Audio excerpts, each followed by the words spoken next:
से चलो तो भगवान पर विजय प्राप्त कर सकते हो। अनुसुईया जी, माता अनुसुईया चित्रकूट, अत्रि जी को साक्षात भगवान मानकर प्यार करती थी, ऋषि थे।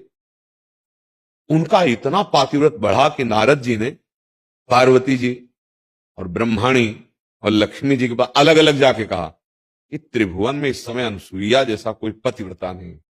थोड़ा मन में पैदा होता है ना, उनका हम त्रिभुवन में श्रेष्ठ पतिव्रता है, हमसे बढ़कर कौन हो सकता है। उनका अनुसुईया जी समय, जैसे भक्तों में अम्बरीश जी की चर्चा हुई थी कि सबसे श्रेष्ठ, ऐसा होता है। अब अपने अपने पति को प्रेरणा दी कि उनके यश को सुना है तो कैसी पतिव्रता है, मुझे इसका अनुभव होना चाहिए। तो मांग सही थी, क्योंकि भगवान है, तीनों भगवान पहुंचे, ब्रह्मा विष्णु महेश संत वेश में। अनुसुईया जी थी कुटिया में और अत्रि जी समाधि में बैठे हुए एकांत जंगल में। अतिथि आवे दरवाजे पर तो उसका अभिनंदन स्वागत बंदन करना चाहिए, एक गृहस्थ धर्म है। संत महात्मा विराजी क्या पाएंगे आप? तो उनका हम अन्य कुछ लेने नहीं आए, हम दुग्ध पान करेंगे।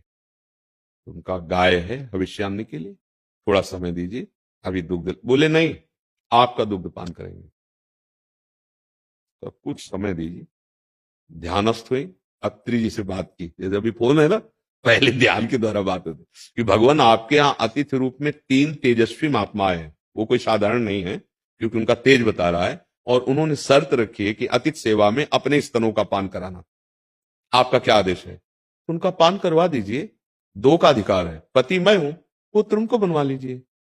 वायु कमंडल से जल लिया और कहा मन वचन कर्म से मैं पतिव्रता हूं, तो तुम तीनों 6-6 महीना के बालक हो जाओ। पालने में पियो दूध आलग से, भगवान को 6-6 महीना का बालक बना दिया। ये कहानियां नहीं है, ये शास्त्र सत्य विषय है। पातिव्रत धर्म में बहुत बड़ी सामर्थ्य है।